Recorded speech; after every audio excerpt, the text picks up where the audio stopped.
ცენზურამ თავისი ძალა თითქმის დაკარგა. გიამბობთ რამდენიმე წიგნზე, რომელსაც მსგავსი სახის ტაბუ დაედო და მათ ავტორებს ბრძოლაც კი გამოუცხადეს, როგორც იდეოლოგიური, ისე ფიზიკური. სატანური ლექსები, სალმან რუშდი.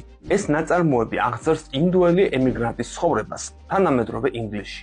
მთავარი გმირების ჯიბრილ ფარიშიტისა და სალადინ ჩამჩის ცხოვრება ჯადოსნური რეალიზმით არის სავსე. ისინი ანგელოზებად გადაიქცებიან და დროსა და სივრცეში გადაადგილდებიან.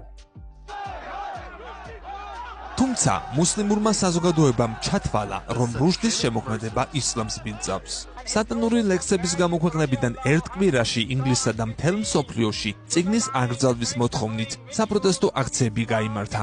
1989 წელს პაკისტანსა და ინდოეთში რუშდის წინააღმდეგ მასობრივი დემონსტრაციები გაიმართა, რომლებსაც მსხვერპლი მოჰყვა. ირანის სულიერმა ლიდერმა აიათოლა ჰომენეიმ კი წიგნის დაბეჭდვაში მონაწილე ყველა ადამიანის სიკვდილით დასჯა მოითხოვა.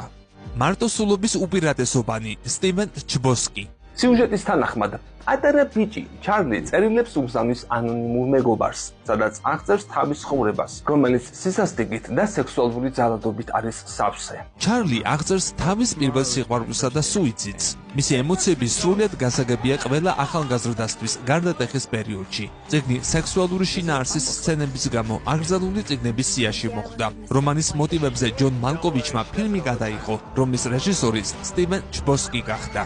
ის, რაც ინგრევა, ჩინუა აჩებე.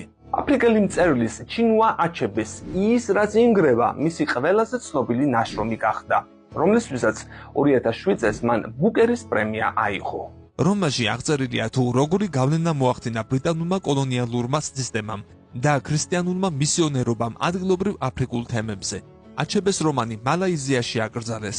ამერიკელი ფსიქოპატი ბრედ ისტონ ელისი. ბრედ ისტონ ელისმა მკვლელობის სცენები იმდენად დეტალურად აღწერა, რომ ამერიკელი ფსიქოპატი საზოგადოებისათვის ნამდვილ შოკად იქცა. თავარ გმირს მკვლელობების ჩადენისას არანაირი გეგმა არ აქვს. ტირაჟი შეზღუდეს, რადგან ხელისუფლების მოსაზრებით ის არასრულ წლოვნებზე ნეგატიურ გავლენას მოახდენდა. მეტამორფოზა ფრანც კაფკა. კაფკას მოკლე ნოველა გრეგორ ზამბას ისტორიას აღწერს, რომელიც მშობლებსა და დას ფინანსურად უზრუნველყოფდა. ერთ დილას ზამბამ აღმოაჩინა, რომ უზარმაზარ ხოჭოდ გადაიქცა. ოჯახმა ის ოთახში ჩაკეტა და მხოლოდ დას მიჰქონდა საკვები. ბამზა ოჯახისგან მივიწყებული კვდება. კაფკას მეტამორფოზა აკრძალული იყო როგორც ნაცისტურ გერმანიაში, ისე საბჭოთა კავშირში. გამოიწერე კოდის YouTube არხი. ნახე უამრავი საინტერესო ვიდეო სხვადასხვა თემაზე.